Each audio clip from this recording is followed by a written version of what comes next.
Have you compared insurance rates lately? Are you satisfied with your current insurance provider? If not, look no further than Ray Felton State Farm, a proud sponsor of Sports on Tap. For a free quote, call his office at 234-284-2996 or visit him online at rayfelton.com. Whether you're hosting a corporate event, wedding, conference, concert, or any other special gathering, our comprehensive range of services will exceed your expectations and elevate your event to new heights. RRT Productions. We shoot, we edit, you win. Visit our website at www.rrt-productions.com. We've got the experience, the passion, and the beach to make your event a smash hit. Whether it's a romantic wedding, a lively sports venue, or a rocking high school dance, Troutland Entertainment has you covered. Contact them at 330-414-4261 or email them at troutlandent@gmail.com. That's troutlandent@gmail.com.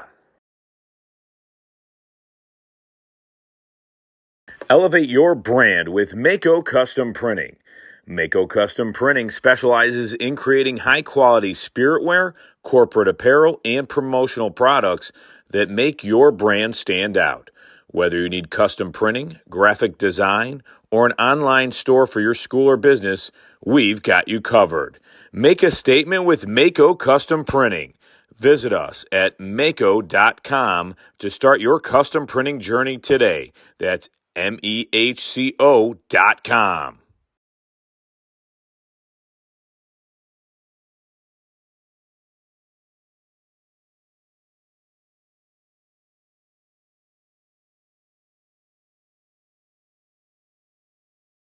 Welcome, everybody, to Sports on Tap. This is our high school football preview show. This is episode 2 of our high school football preview show presented by Raymond Felton State Farm Insurance in beautiful Hudson, Ohio. Make sure you check out his website, www.rayfelton.com. Get a quote on your home, life, and auto insurance needs. We want to thank him along with all of our other sponsors. You got to hear about that right before the show. And stay tuned to hear from a word from all of our tremendous sponsors as well. You're watching us live on our YouTube channel, Sports on Tap. Make sure you like and subscribe. Get the notifications when we are about to go on the air. You can also follow us on Facebook at Sports on Tap. We are on Twitter/X at SOT Podcasts.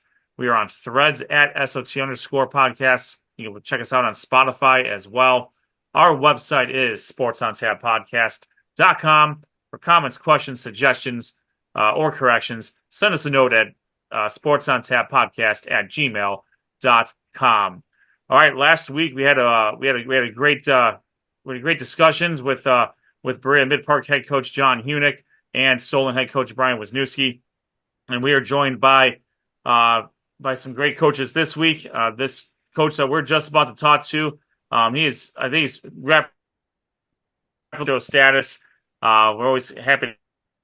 We are joined right now.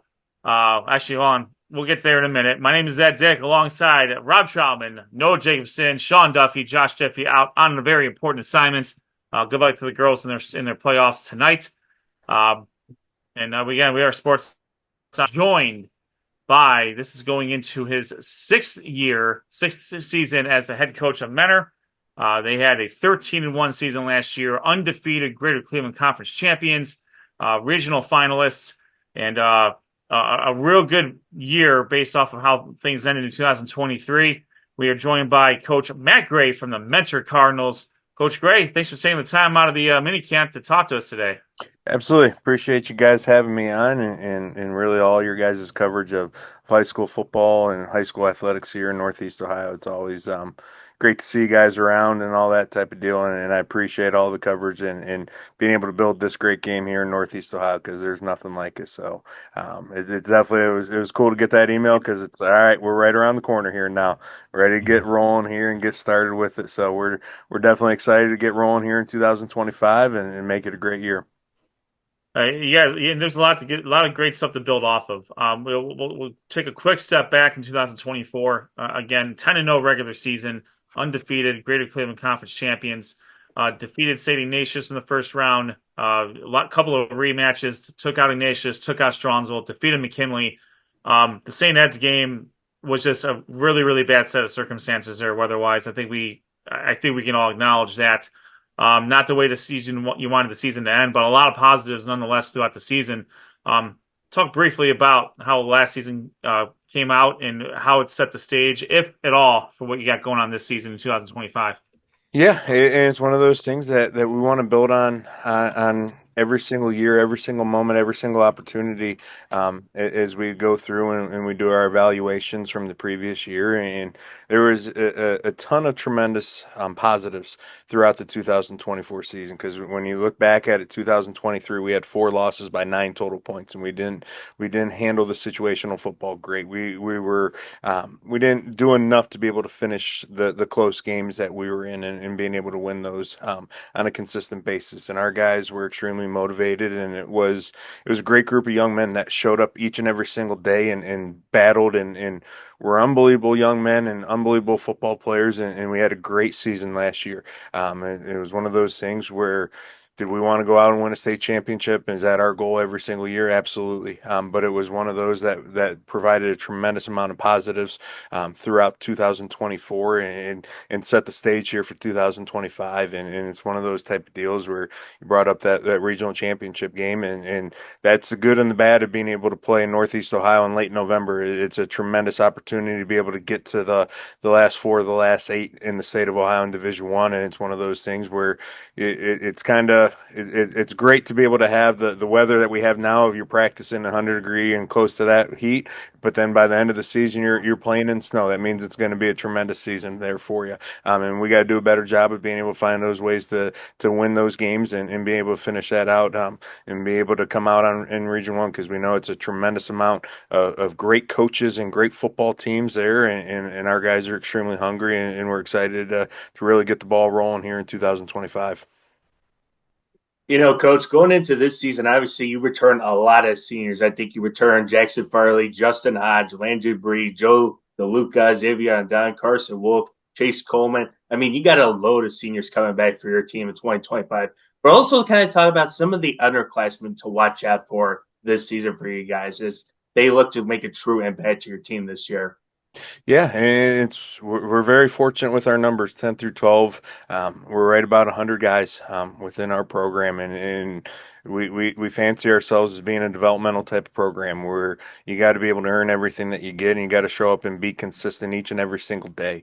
And it's one of those things where it's great to be able to see a guy put on 10, 15, 20 pounds, get significantly stronger, faster, more confident in himself, hit that growth spurt, and be able to see some guys step up. Because, yeah, we do have some household names, but we graduated a tremendous amount of guys. But even those guys that made a big impact on Friday nights last year, they've got to step into a new role. They've got to, whether it's from a leadership standpoint, from versatility standpoint, and all those aspects of it, being able to really step up. And that's to me is one of the great things about coaching, is be able to see those young guys kind of take that next step, and it's going to be littered all across the ball on both sides of the football, on offense, defense, even special teams. Because when you look at it, Dylan Tackett was an ultimate weapon for us last year in the kicking game as well too.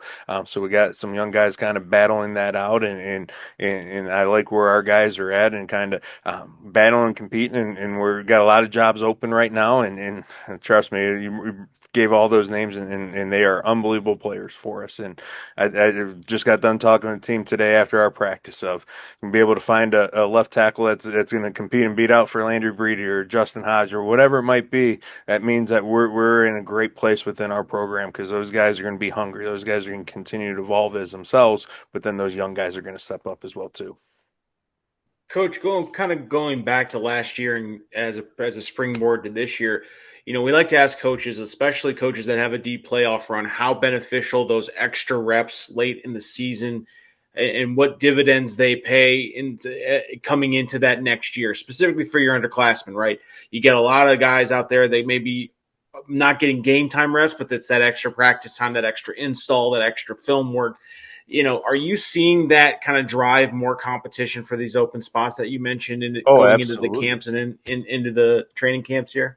It's huge, and we make it a point where once our freshman season's done in the regular after 10 weeks, those guys come up and practice and dress with us. So if you would have saw our Ignatius game, our varsity guys wanted to wear the gray uniforms, and we didn't have 150 of those uniforms. So half of our sideline was in red, half of our sideline was in gray, in type of deal, and we're um, it is a tremendous benefit because those young guys are able to get a tremendous amount of reps and practice, and we put a couple scenarios through each and every single week where we'll have kind of two fields of our young guys of offense and defense kind of going back and forth, and it's JV guys, freshman guys, and all that. While the varsity guys are in the weight room, or varsity guys are in film or meetings, and they have the coaches kind of going back and forth, and that's where you see those consistent programs that are always making those deep runs. It's because number one, that's the expectation, but you're able to get so many reps, and it's so crucial for those young guys to know and understand what it takes to play at that level. They see the competitiveness, they see the attention to detail, and that. But then it's 5-6 more weeks of additional reps and practice time, where it's over half a season that they just went through, and there's a thing called the freshman or sophomore wall where they do hit that a little bit, but it's also too where you can't replace those type of reps that we can get with our young guys, and it's so important and so crucial. Yeah, Coach, looking at last season a little bit, one thing we haven't talked about is your defense. I mean, your defense, you look at the last four games in the playoffs, I mean, holding Ignatius to 7 points and then shutting out Strongsville and McKinley.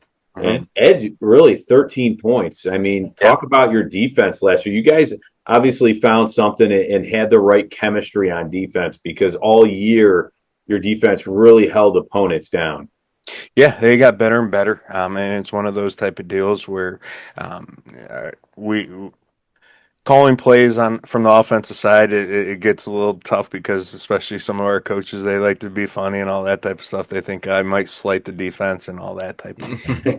But our guys, our defensive staff is unbelievable, and they get our guys to play extremely hard and put them all together, and they're very dynamic because we're not going to just line up in the same front and blitz and coverage and that type of stuff on every single snap. And really, as that year went on, as they kind of figured out where they're going to be at from the personnel standpoint to the scheme standpoint, they played so hard and had such a confidence in themselves. And it was one of those things where early in the season, give up a big play, and that's going to happen. It's hard in today's football to be able to hold a team to negative yards and in that type of deal where early in the season we give up a big play and kind of guys would turn against themselves, or they'd feel sorry for themselves, that type of deal, and one bad play turns into a touchdown drive, and then just hang our heads a little bit. But by the end of the season, as we got rolling into the playoffs and into that run, those guys they just played so hard and they played so connected, and that's what you need to be able to have from a defensive standpoint. You got to have 11 guys working together and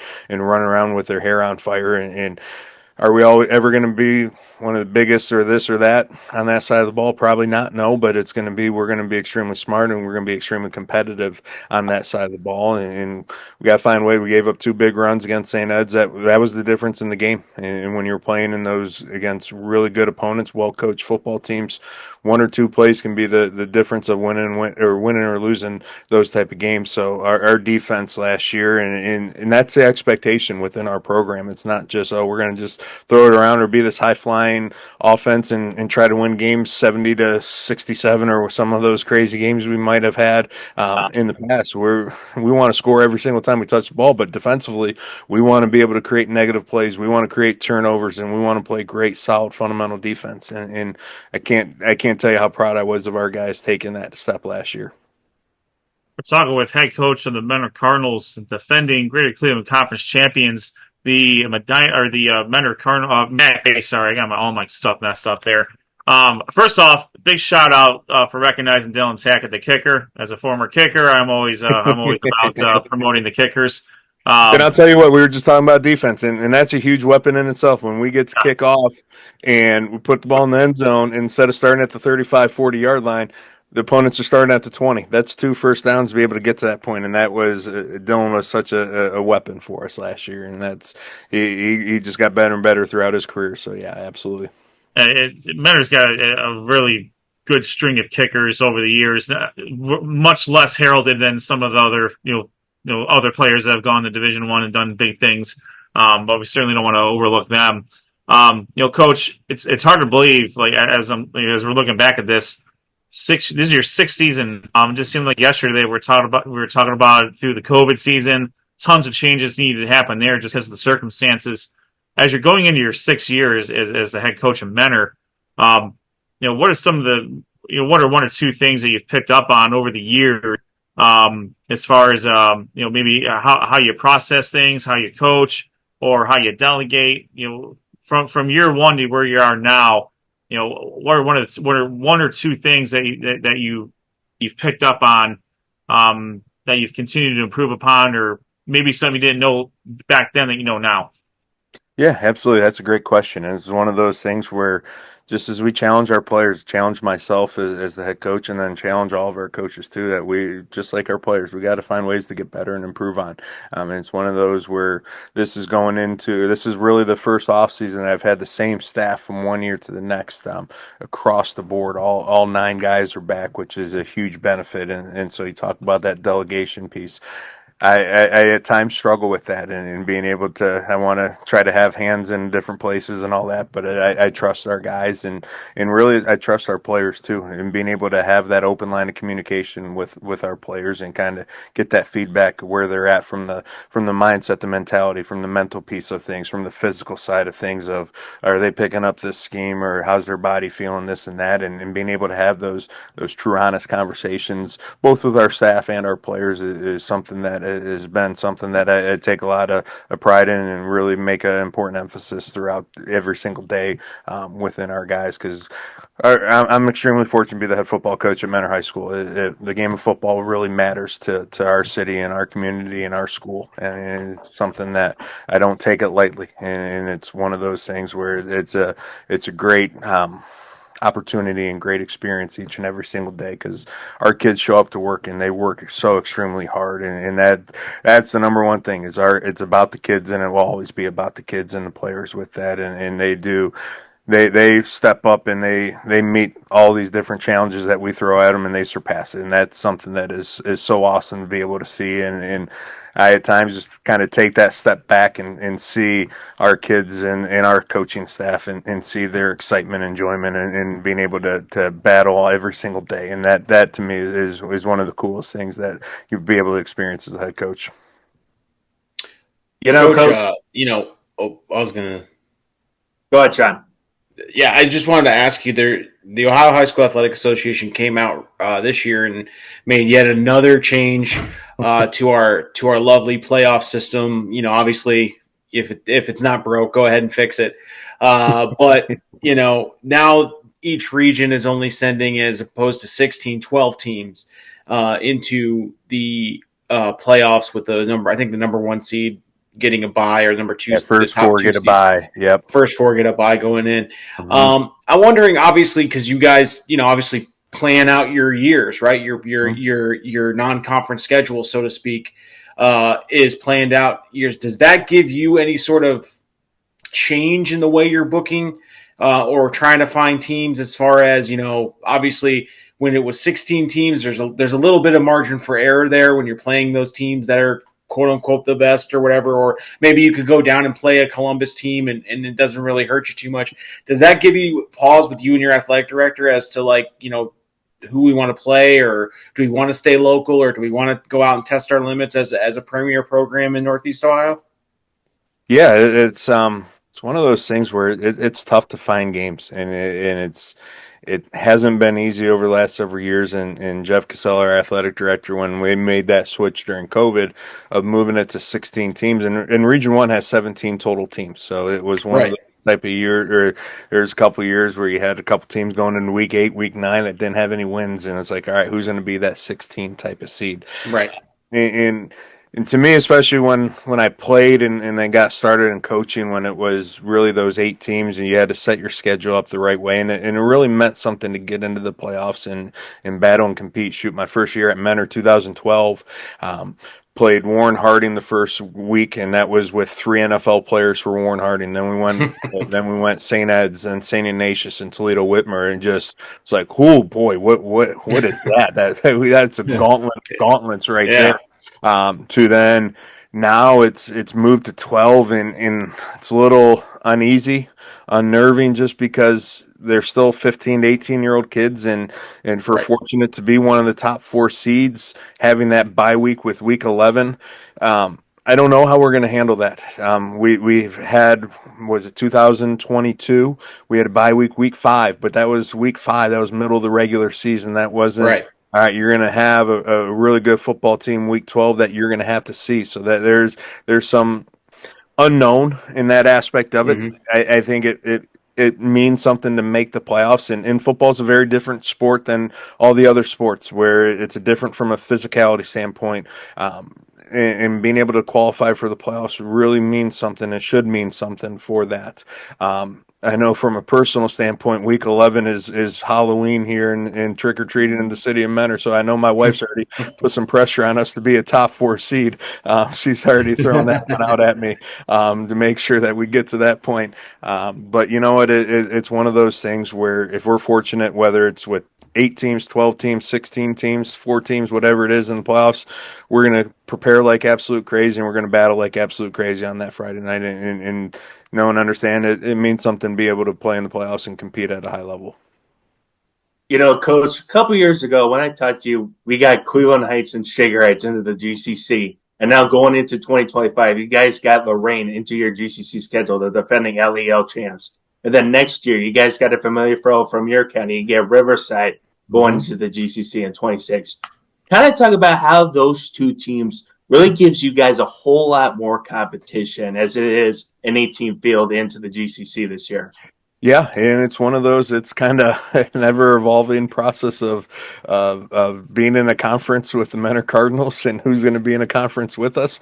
It's been a lot of unknown and uncertainties with it. I know from our standpoint, it's going to be great to add Riverside next year, because it's going to shorten up some trips and have a local rivalry, in addition to what we kind of have with some of the East Side schools in terms of Euclid and Cleveland Heights and Shaker Heights in that aspect of it. But you get a Lake County school, and that's one of those things where we don't always get to see the local schools. I mean, shoot, this year alone, I think 3 of our 5 trips are going to be an hour plus that we got to get on a bus and be able to do that. So it's with adding Lorain this year, we know they're going to be very well coached. They're going to have tremendous athletes, and it's going to be great for our conference to be able to add over on the west side there in Lorain County, and being able to go over there back to the hometown area there. And shoot, my mom was a teacher in Lorain for 33 years and taught right next to George Daniel Stadium there at Washington Elementary. So from a personal standpoint, that'd be kind of cool to be able to play at George Daniel. It's been a couple of years since being over there, but I know that it's going to every single week within the Greater Cleveland Conference. It's tremendous coaching staffs that we have to prepare at an extremely high level, and there's great level caliber of players that we have to just show up and battle, and if we don't play our best, we're going to get beat, and that's what you want from a conference, because you want a league that's going to challenge you from the mental and physical standpoint. And that's what the Greater Cleveland Conference does. And would it be nice to be able to not have the kind of musical chairs? Absolutely. But hey, we found a way to be able to get the 8 teams in there and find our full conference schedule, so we don't have to find a week 5, 6, 7, 8, 9, Yeah. whatever week that is, because trust me, it's hard enough to find weeks 1 through 3 and being able to find games there, let alone later in the season. That's why we kind of had that bye week in 2022, because we couldn't find anything during that time frame. So it's great to be able to have both Lorain and Riverside joining in the next 2 years, and we'll definitely, with Solon leaving last year and then Medina leaving after this upcoming season, we've had great battles with both of those programs and all that, but they're both now in Region 1, so we'll hopefully be able to get to see both of them there in the future as well too. So we got, like I said, we got a tremendous amount of respect for the schools that have left and the schools that are still in the GCC, and hopefully we can get some consistency and kind of lay some roots there within the Greater Cleveland Conference. Well, last question from me, Coach. It's been the summertime. We'll get away from football a little bit. How's your summer been going? And as a coach, in all these years, what's the one thing that you look forward to in summer with the mini camps and doubles and kind of getting into it here in the summer? What do you enjoy and look forward to here in the summer? You get to see the kids in a little different aspect. We're a morning operation in the summertime, so we want our guys to be able to go play baseball and basketball and do other sports there. And usually those are afternoon to nighttime. That's why we go in the morning or even get a job with that. So you kind of see that next phase and next growth and development with it, and it's you kind of get the school element out of it. So kind of kids and also coaches are a little bit more relaxed, and it's just kind of football and be able to dive into that and be able to see guys kind of take it. It gets closer and closer to August, so they get a little bit more serious and really kind of take that next step. And we kind of have a setup where we do our mini camps where our practice time frame and schedule is just like we do in August when we get to that point. So we're in our mini camp this week. That's going to be a very similar setup to what we're going to do in August with that. So our guys are able to kind of be able to take that next step from just being in that grind with the school day to the lifting and all that type of deal. And then we try to also throw in some different things, a little bit outside of football too. We'll spend a day at the beach up here at Headlands Beach here in Mentor, where kind of get to see them outside of lifting in the weight room and football activities, and do some different things outside of football where they can see both the human side of us as coaches, but then you get to see the guys in the different aspects of it. And I think that's a really important, really huge thing that we do as well.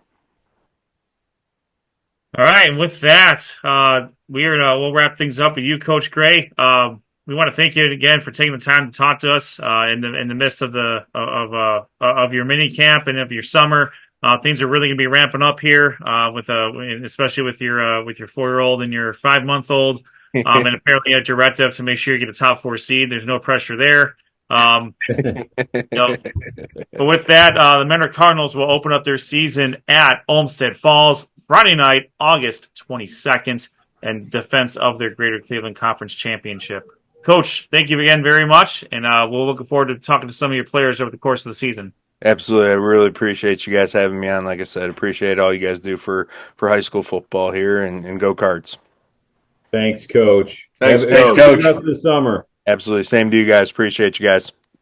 That is Mentor head coach Matt Gray joining us again. He's around super friend of show status here. He's been on with us pretty much since he became head coach of Mentor. So we always enjoy checking in with him and talking to some of the players as well over the course of the season. With Mentor being in the big school division that's part of our coverage area, it certainly makes for a lot of opportunities to see Mentor as part of our coverage. And when a little bit easier for us when they're playing with Medina, Strongsville, Brunswick, and actually probably gets a little bit easier when they play Lorain with a couple of the guys out in north of Ridgeville. Lorain's not too far of a drive from there, so he said it right. With a lot of the schools some of the schools that are coming in and coming out, and that actually sets us up perfectly for a school that's coming in to the Greater Cleveland Conference. We are going to be joined now by the head coach of the reigning but not defending LEL champions. He was named the LEL Coach of the Year last year. 9-1 regular season with a playoff berth in Division I, Region 1. We are joined by head coach of the Lorain Titans. Coach, I'm sorry, I'm not trying not to butcher this. James Boyeas. Boyeas, perfect. Yep. Oh, nice. Good for me. I asked for some help, and I must have asked too late from my crew. Our biggest problem is we mispronounce names on this show, so we're 1-0 to start the season. There we boys. go. Yeah, you guys got that one right. It's a good That's start. a good start. We'll take it. Coach, thanks for taking the time to join us. And first off, welcome to the Greater Cleveland Conference, and welcome to the Sports on Tap coverage area. I can tell you that we're extremely happy to have Lorain as part of our coverage officially. We look forward to talking about the Titans, and we haven't had a whole lot of chance to talk about Lorain outside of the fact of Lorain playing a team that we already cover. So we're super excited that you guys are in our conference. So let's start with that. The last year in the LEL, a really good regular season, ended up in a championship. A tough one in the playoffs, but nonetheless, talk a little bit about last year and how you, if applicable, how you're using that as a springboard to what you're doing this summer in 25. Yeah, so obviously new staff, couple holdovers, but overall new staff, and last year, and I thought that the kids were very welcoming, and they were on board early with what we were doing philosophically as a program, and even more so offensively and defensively, and I just think that credit to our kids being mature about embracing some changes and new ways of doing things. And, we set our expectations pretty high and hold the kids accountable for a lot of things. That was a big change for them. But ultimately, we were able to reap the benefits of that. And I think that, a lot of the kids in the program now that are coming back, they understand that, that there's a potential for success if we do things the right way. So we've got that buy-in. And we're all very well aware in the building that, to have that same success, it's going to be a heck of a lot harder now moving forward. But yeah, we're building off of that and had a strong off season, some growth in numbers, a lot of growth in strength. And yeah, hopefully we can continue building positively leading into this season. Coach, it really helps out because you got 9 starters back from last year that were either the first team or second team for the LEL last year. But besides talking about those 9 seniors, who are some of the underclassmen that you have really been looking out for that are really looking to make a really big impact for your team going into this season? Yeah, it's still maybe a little bit early to tell in terms of that, but some kids that I think will be able to step up and do some things. Zion Moore, Jay-Zion Moore, he goes by Zion. He's a skilled kid that can play some tailback, playing the slot for us as well as DB. He's got some pretty good speed, and he's got some game breaking ability. So I think he's somebody to keep in mind of. Jane Kuznar's outside receiver safety that's been having a really good off season and a good preseason right now. Up front, we've got 4 returners on the O-line, so we've got to fill in one O-line spot, and it's just hard to tell who that guy is, at this point without being able to throw on any pads yet. And then I'm trying to think, the biggest thing for us is we need a couple more young skill guys to really step up to replace those guys that are leaving in our secondary and our offensive skill. Coach, I wanted to say again, to kind of echo what Ed said, is that having you guys in the Greater Cleveland Conference, I think is a big win for the Greater Cleveland Conference as a whole, because you guys do have a great opportunity to get better. What were some of the things that you guys talked about coming into this off-season program and things like that? Is it still that installation, or is it more tweaking for you from a coaching standpoint with the guys you have? Yeah, that's kind of like a little bit of a loaded question for some of our guys that that got some playing time last year and were part of it. We could really fine tune some of the things that we're doing and really hone in on those different techniques that we could definitely get better at, because those kids are assignment sound right now. And then we've got a lot of places that we have to fill, between needing to replace our quarterback, and then Osir Kimball and Hyro Williams. Those guys combined for 3,000 yards of offense and 30 touchdowns. So we've got a lot of young guys and even a couple seniors to be that need to really step up, and we got to figure out who those guys are going to be to make those plays for us. And then it's nice to know that we've got 4 returning starting linebackers, 2 of them being all state guys, but our entire secondary is being replaced. So from the offensive and defensive skill, from those guys, we've got a lot of guys that are, we're trying to get them assignment sound right now.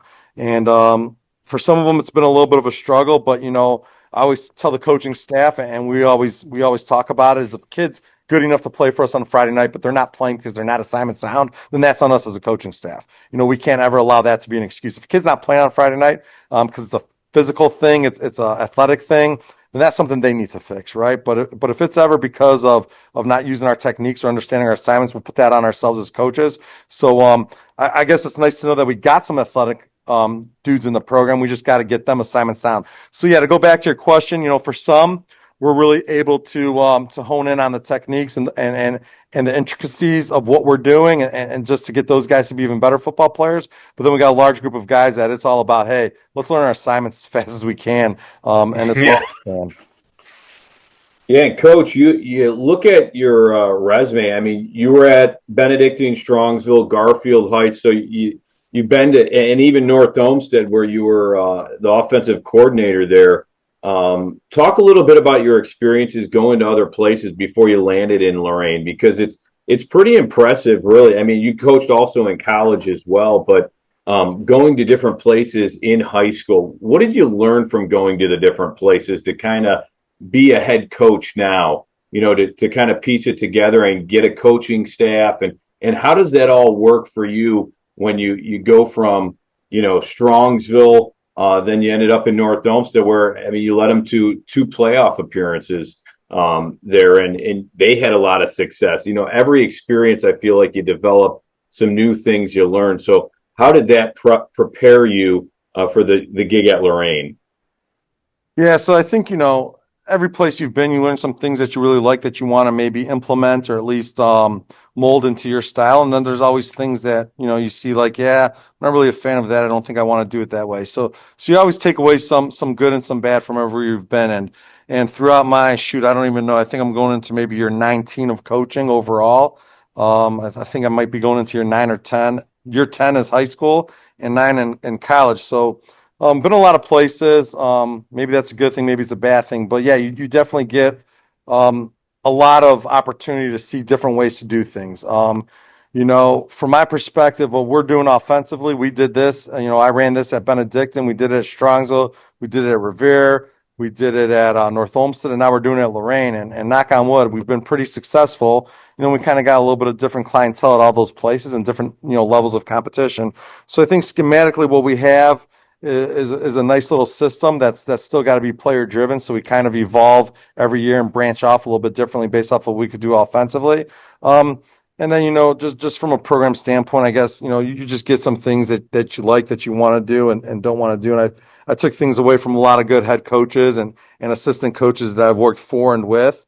And yeah, we're hopefully have molded this thing into something that we could continue to build off of last year's success. Like I said, it's going to be a lot harder this year, but our expectations, we don't lower our expectations regardless of the circumstances. And with all that being said, I think the biggest thing is I actually came to be Lorain's head coach back in 2020, and we canceled the season and ended up moving on to North Olmsted. But I stayed here in district as a teacher. And I think what's really, maybe allowed this to be a smooth, pretty good transition isn't necessarily that I knew our kids, because I didn't really know every football player very well, but I know the Lorain kids, you know what I mean? So just being able to put in a staff and to maybe tweak a couple of the weekly things we do just so that it fits us and it fits who we are and what we can and can't do. Because like I said, we weren't going to change the expectations, but what we had to do is make sure that those expectations were able to be, somewhat, reached, that they were attainable, right? And so how we modify things and do things here may be a little bit different than some of the other places I've done or I've been. But so far, so good, and we're excited for this year's challenge.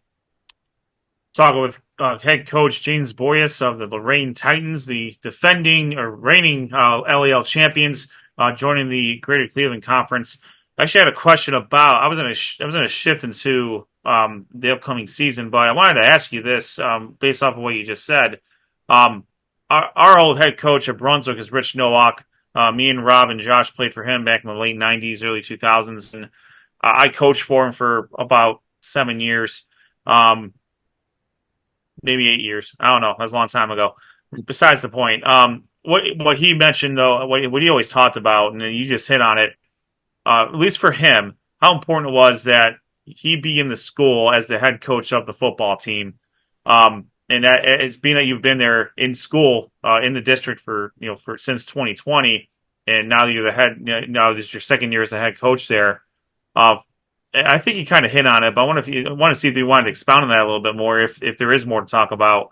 How you feel about being having that influence or just having your presence there over the course of the school year, over the course of the football season? How important is it for you to be in district for the team that you coach? Yeah, I think that's really important. I think anybody that's not in that situation has a little bit of a disadvantage. I'm also lucky to have a few of the assistants also in district, right? And Tom DeSalvo is my right hand man. He's my assistant head coach. Everything that we do in the program, I don't make any decisions without at least bouncing off of him, along with the other staff. But he's right there in the district with me, and I think the biggest thing about it isn't necessarily just from a football standpoint, right? Like from a football standpoint, obviously it helps, but for us to be able to be there to just be there for our guys and the amount of maturity that we've seen in a program from a social aspect as well as an academic standpoint. Coach DeSalvo, he wears so many hats, and one of them's academic liaison. And the battle that we had initially when we first got here of trying to just, get our kids to buy into the classroom and to understand the importance of our grades to where we're now. Last year in that third and fourth quarter, it was really stressful trying to make sure that we were going to have kids that are doing what they need to do in the classroom to be eligible to play. And this year was kind of like, whoa, why aren't we worrying about this? I think that's the biggest thing. The 9-1 record was great, and I wish we would have had a better performance in the playoff game. But Coach Hunick over at Berea Mid Park runs a great program, does a great job, and they're very tested leading into the playoffs. They had a tougher schedule than we did, and we knew about that. And they were just better prepared, and that falls back on me. We didn't have our guys quite prepared for that game. But with all that being said, the 9-1's nice, all that stuff's great, but what we're seeing, the growth we're seeing in the classroom and within the school building, within the community with our kids, those are the real wins right now. So we're going to continue to try to get those off the field wins, and we're going to do everything we can to continue to get those on the field wins as well. But I think that's where it really buys in. You asked about what it's like to be in district. That's where it really matters. You know what I mean? Because they get to see us, in the football environment, in the weight room environment, but then they also get to see who we are, on a daily basis and the consistency that they can see from us. I think our kids need that in their lives, and I think we get a great response out of them. Coach, one of the biggest changes going into this season was the playoff format. It goes from 16 teams to now 12 teams. What are how is that an opportunity for your team just to be able to try and get an opportunity to really make that 12-team playoff format? Yeah, for me, the playoff change hasn't changed anything that we've talked about or that we want to do as a program, right? So, last year we talked about wanting to do three things. We wanted to beat Elyria, win the LEL, and host a home playoff game. And in order to do that, you've got to be a top 8 seed, and we were able to accomplish those things. Now, this year our goals haven't changed very much. What we're talking about on a daily basis, we want to beat Elyria, shock the GCC, and host a home playoff game. So whether it's 16 or 12, we want to be in that top 8 to host home anyway. So I do think that there's some unique things with, some teams getting a bye. I think that's, a positive for those guys.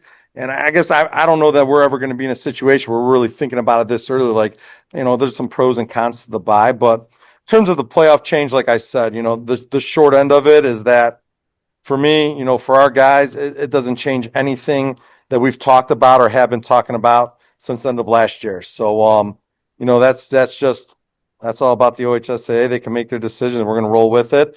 And we're always going to talk about controlling what we can control. And right now, we're going to control 1 week at a time. Coach, you mentioned very eloquently about being in the program and again, or in the district and things like that. Have you seen, not just maybe from the team aspect, but just from the community, the success is kind of breeding a little bit of, excitement around your program, especially with maybe getting some more kids out than you did last year? Are you seeing any sort of uptick in that sense, or is it kind of the flat numbers but a little bit of buzz? Yeah, and I'm never a guy that's going to, chase a kid away that wants to play football, right? So, even last year, all of a sudden we're 1-0, 2-0, 3-0. There's a couple of dudes that wanted to come trickling into the program. And they understood, I met with them and I laid out very clearly what our expectations are and that they'd have to meet those expectations. Otherwise, they'd have to wait another year for that. So, yeah, we've gotten some more kids that, want to play, whether it's, the wins. Hopefully it's because, the kids in the program are bought into the people that we have surrounding them. And, our kids, our kids are our best recruiters within those doors, right? So they know the athletes that are in the building. So I always talk to them about, hey, listen, guys, if you want to grow this thing, you tell me who you want me to talk to, I will. But it's all about you guys bring those kids in, and our kids are actively trying to get their friends out here that have played before and stuff like that. So we've got a little bit of growth in numbers. I definitely would like to keep continuing the growth. We've got a pretty strong freshman class. Our eighth graders are big. But we got to understand, comparatively speaking, when we're looking at our numbers in the LEL to now going into the GCC, we've gone from having average numbers in the conference to now we're going to be below average. So attrition is going to be something that's real for us this year. But we're preparing in the offseason for that. So yeah, I think there's a buzz. I think there's some excitement amongst the kids, and people always thought of Lorain as a basketball community. But I'll tell you what, last year I wouldn't have thought that, because we had a lot of support, and we appreciate the support, and I look forward to continuing to get it. Yeah, Coach, you were talking a little bit about, the numbers and the youth program. How do you consistently, with Lorain, keep the numbers coming and growing? You have to have a lot of trust in other coaches and obviously at all the levels. Do you have, that culture, and do you have a good idea of how you want to be involved with the youth program to keep developing those numbers and get them to be up? Because I know that's probably not an easy thing for a lot of schools. Yeah, we have a little bit of a philosophy that we're following and we're trying to continue to implement, and I'd say it's a work in progress. But we've got a philosophy laid out there on how we want to vertically align from the youth through the high school level, and continue to keep everybody involved and build that excitement. But the biggest thing is I've got multiple guys on staff that are from Lorain, that grew up in Lorain, currently live in Lorain, have coached in Lorain for multiple years. So those guys are definitely known within the community, and do a great job with helping support numbers and continue to grow numbers. And we've got a couple of really good youth coaches and a couple of really good middle school coaches. I've got a couple of middle school coaches that quite frankly could easily be varsity level football coaches without a doubt. And yeah, they're willing to be there at that level and kind of prefer some of the things about that level. So yeah, it's all about the staff. And I think what the biggest thing that we've seen is we've seen some kids that may have been open enrolling out of district this year. We got some kids that are returning to their home district.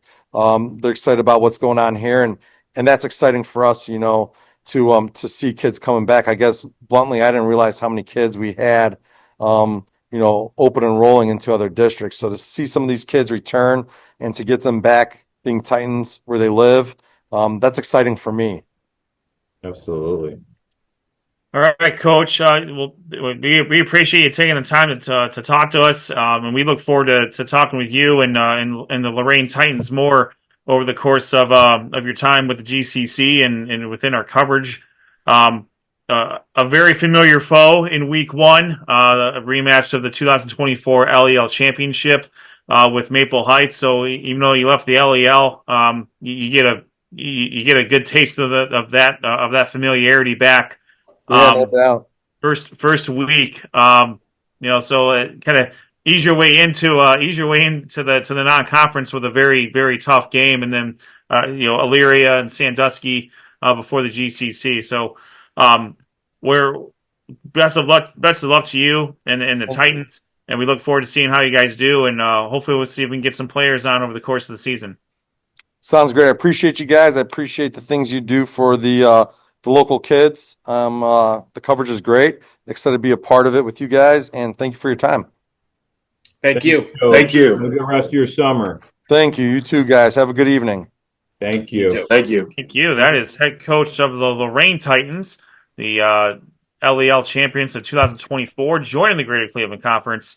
Is James Boyeas of the Lorain Titans. Two fantastic interviews today.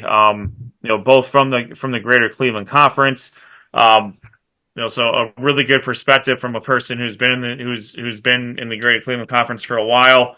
A very well established program with Coach Gray, and someone in Coach Boyeas, who coming off a conference championship in a different conference.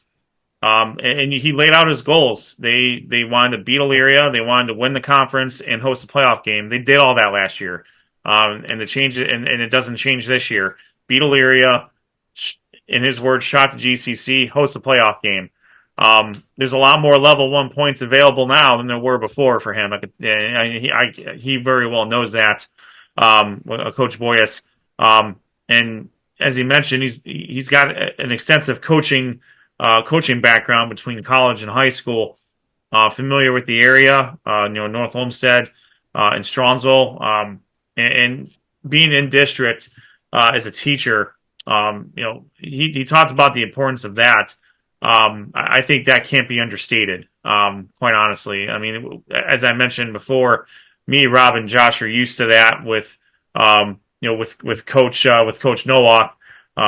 Being in the school either as a teacher or as the athletic director. Coach Beal was a teacher of the school. Coach Pinzoni was a teacher of the school. So these guys have a pretty good pulse on what's going on, and you can't understate that. And it's really good to hear. I thought you guys had some really good questions. It's really good to hear that some kids or some students, mind you, that opener rolled out of the district are coming back into the district. So that's a pleasant surprise. When you may be used to seeing some of your players or potential players, doing things for other schools, but they live in your backyard. So being able to be, bringing them back into the Lorain fold as far as they're concerned, and Coach Gray has a similar situation with Lake Catholic right in their backyard. So there's some competition there as well. So it's all over the place. And Ed, just to let you know, Coach Laird has entered the waiting room right now.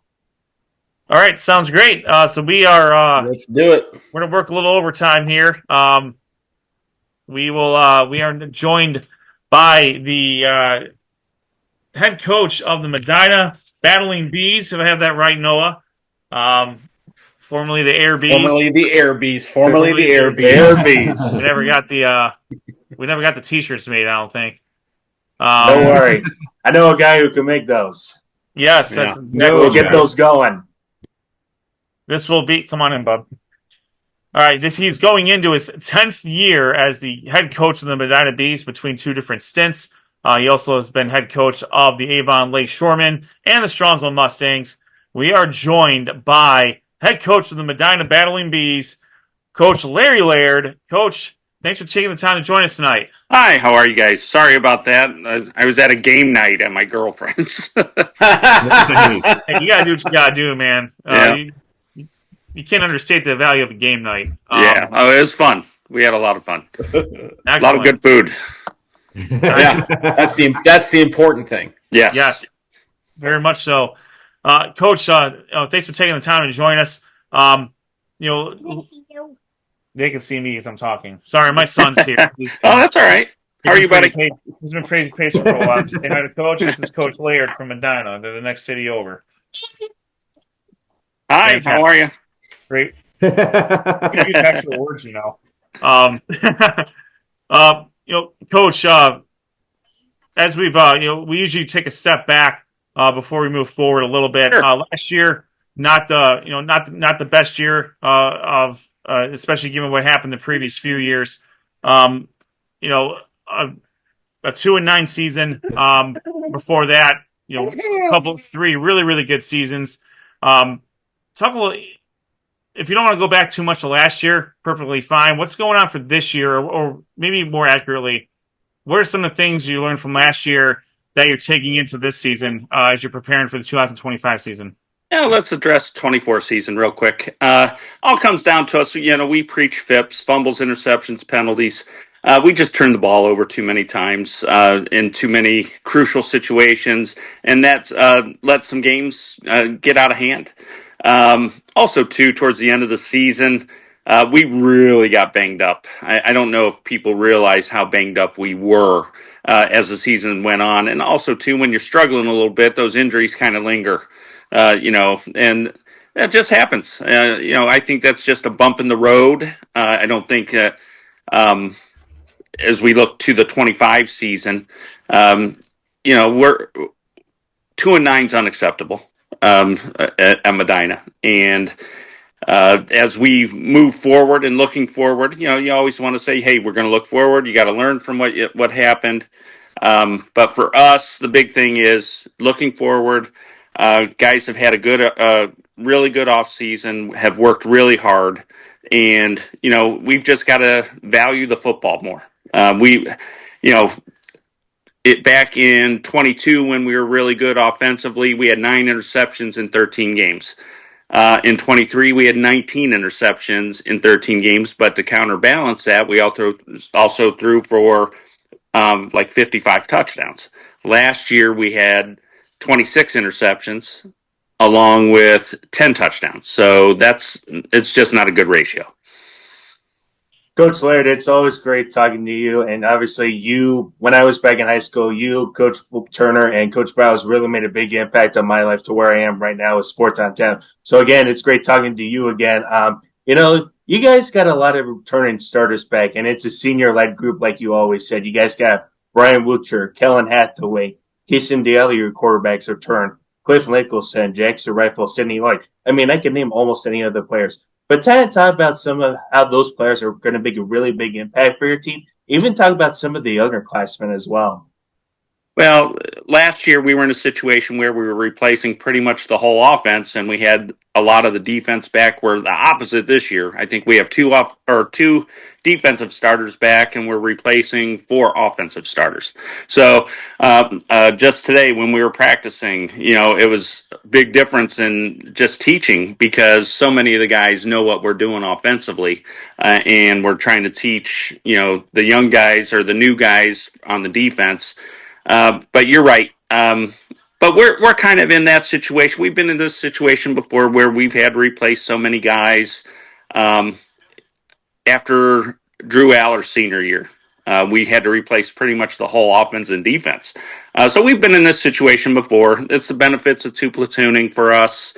Our guys get so many reps, even as sophomores in practice, that it should be plug and play. You're right, though. We do have a lot of guys returning on the offensive side of the ball, and we should have a lot more success this year offensively. Coach, again, thank you so much for taking the time. Obviously, you're in your summer kind of schedule a little bit before things kind of gear up. I also, like you said, you had a great point that 2-9 is not acceptable at Medina. That's a great thing. What was some of the things that you, again, obviously taking away the injuries and taking away, things that you can control? What are some of the things that you're focusing on with your staff this, summer training camp series?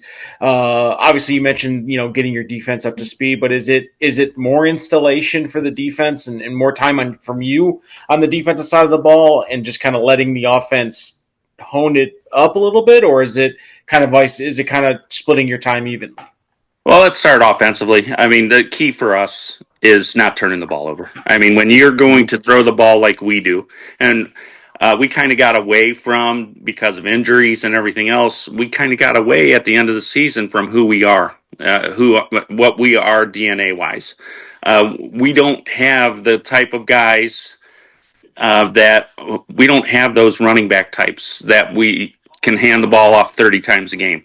We don't have those offensive linemen where we can run the ball 50 times a game. We don't have those guys, but we do have guys that can pass protect, run the ball enough, and then we do have guys we can slide into the backfield that can run the ball enough.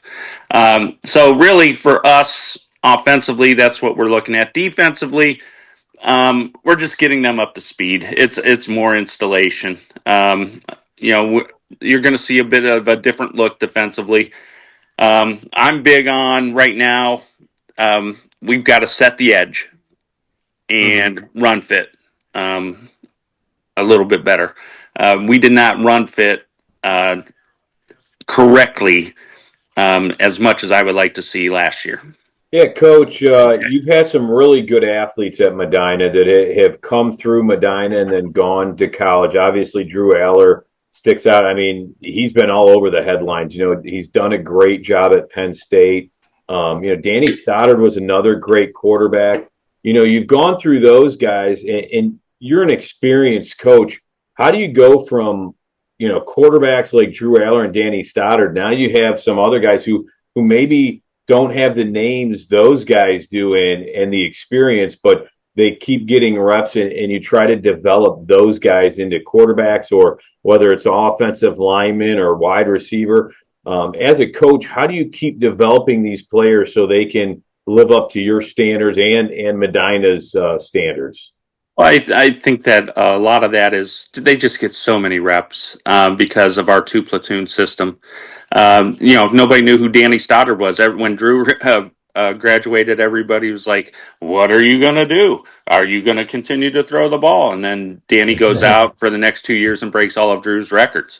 So we've got a couple of guys in the pipeline ready to go, and I think that some teams and some coaches in the area and some other teams are going to be surprised by some of the guys that we have coming.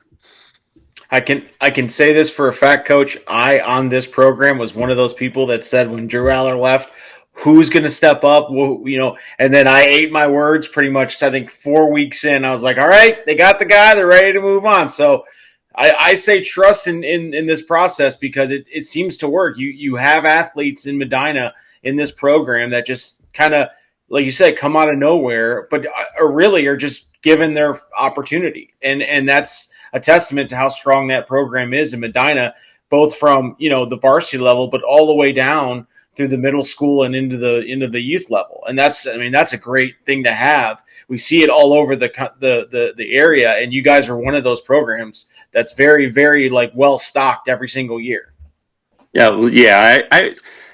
Our athletes that are coming back on the offensive side of the ball, I would put our receiver group up against anybody's receiver group. I mean, they didn't have the stats last year that we're used to.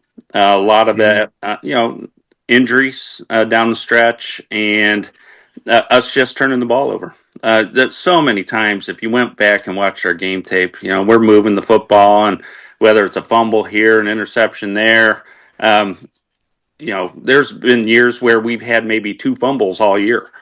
And back in 22, Danny's first year starting, he leads the country with 5,000 yards, throwing the ball, 9 interceptions in 13 games, and I think we had 2 fumbles all year.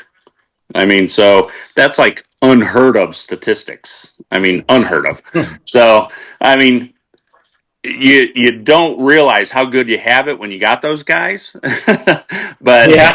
But honestly, we've got some talent, and I think that we will get this ship righted this year. We're talking with head coach of the Medina Bees, Larry Laird. Coach, this is you're coming into your 10th total season overall at Medina.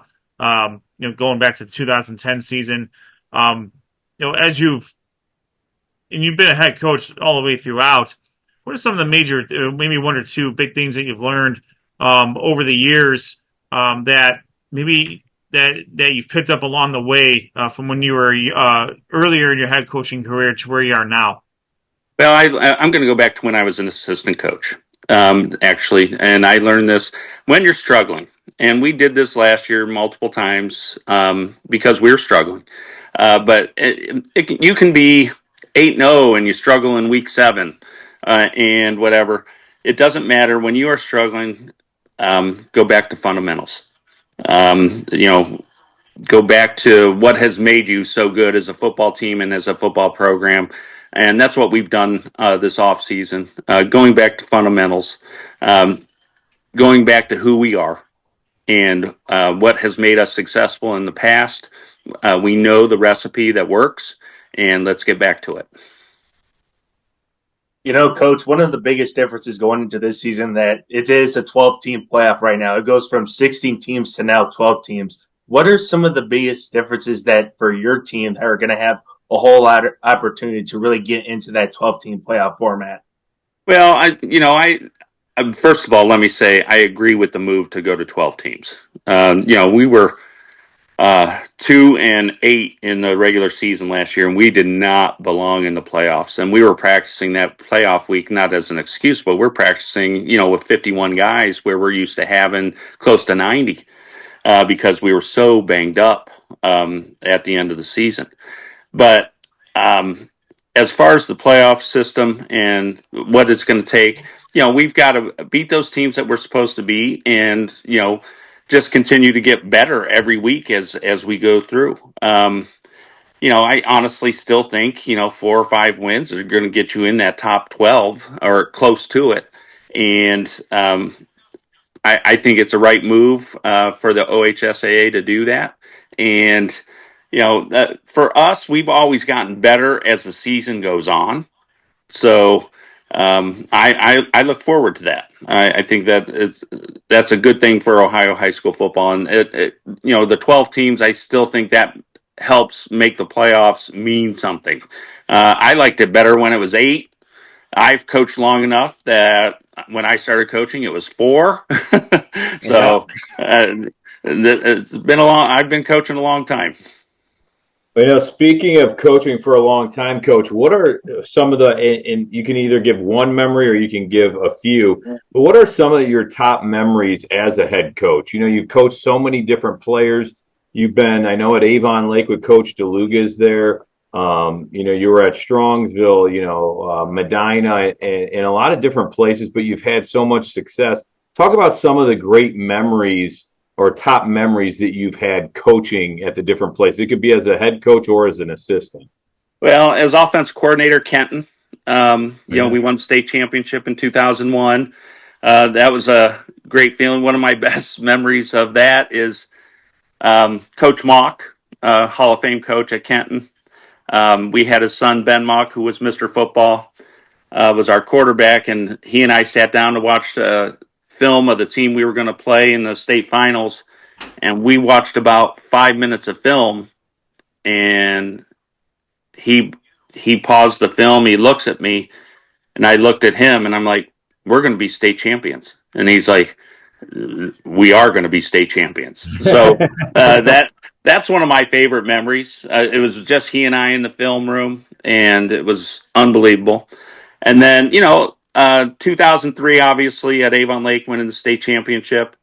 I was very fortunate. That's one of my best memories. Is over a 4-year span, I got to coach in 3 state championship games, coaching at Kenton, and then in 03 and 04. Going back to back, going 29-1 at Avon Lake in 03 and 04.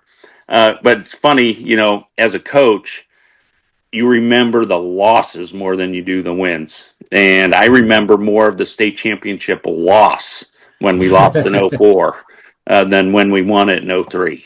And those were 2 heavyweight football teams that we played. That I'm very proud, and I remember this game almost play by play when we lost to Columbus Brookhaven, which is now closed.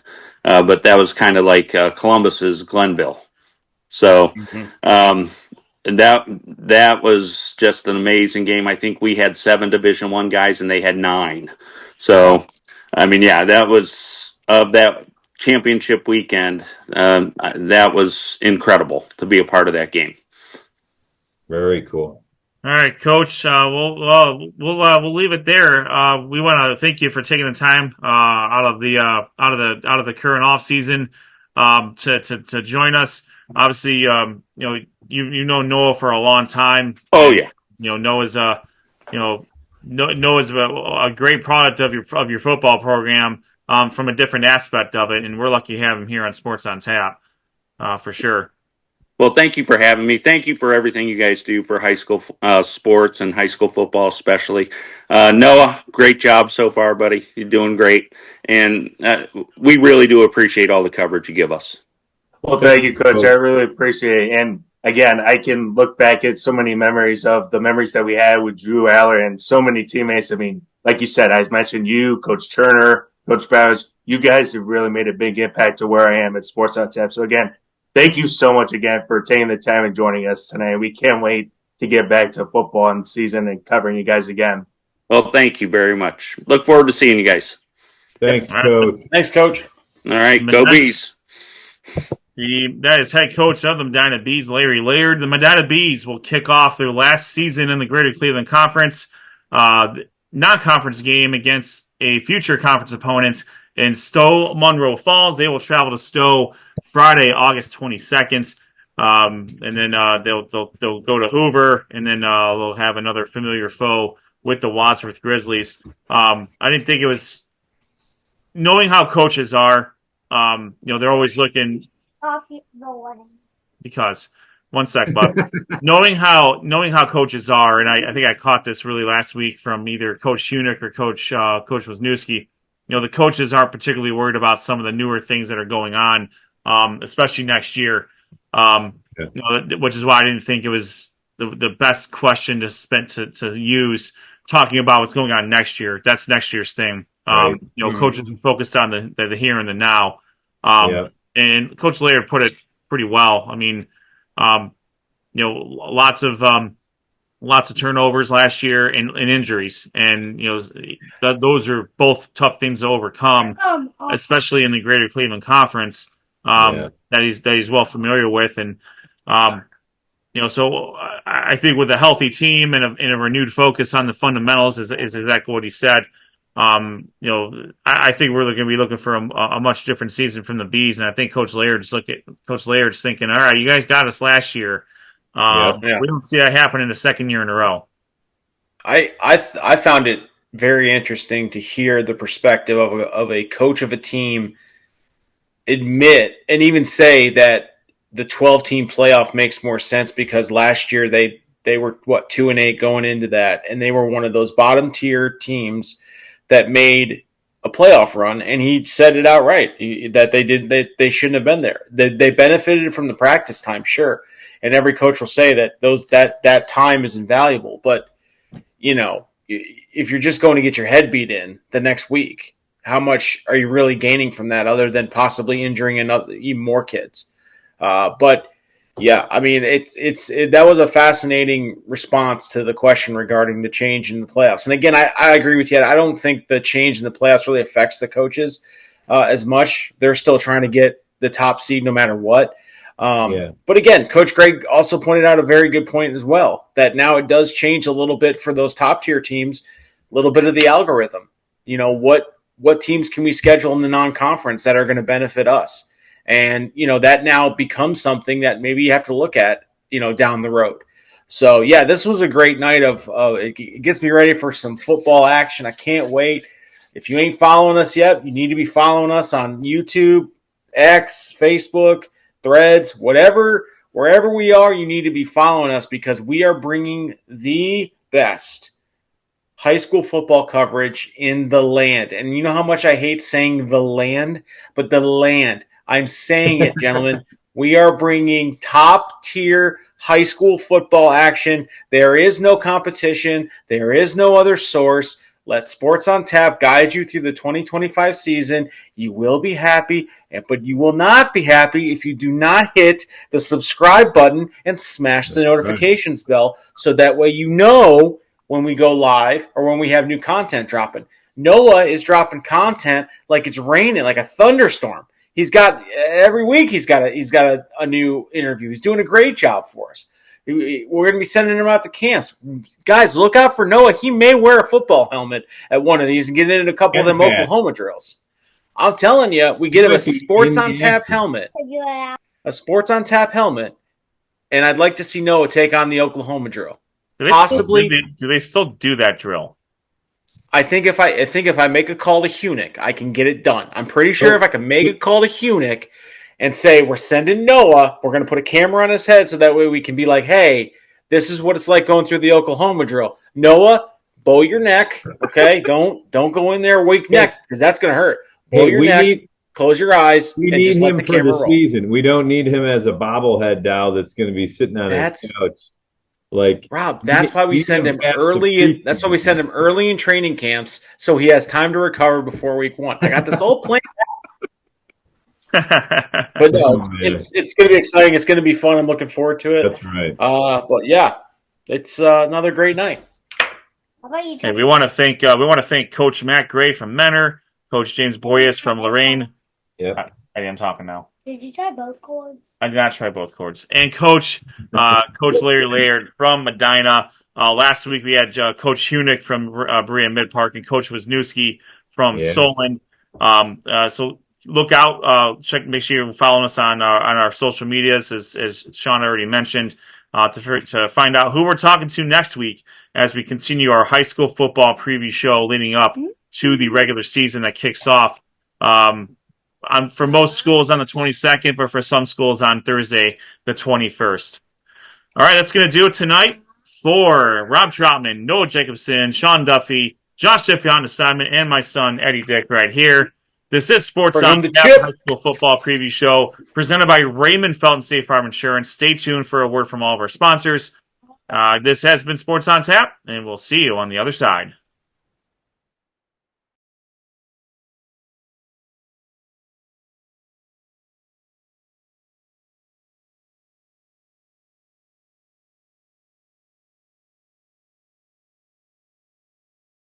Have you compared insurance rates lately? Are you satisfied with your current insurance provider? If not, look no further than Ray Felton State Farm, a proud sponsor of Sports on Tap. For a free quote, call his office at 234-284-2996 or visit him online at rayfelton.com. Whether you're hosting a corporate event, wedding, conference, concert, or any other special gathering, our comprehensive range of services will exceed your expectations and elevate your event to new heights. RRT Productions. We shoot, we edit, you win. Visit our website at www.rrt-productions.com. We've got the experience, the passion, and the beach to make your event a smash hit.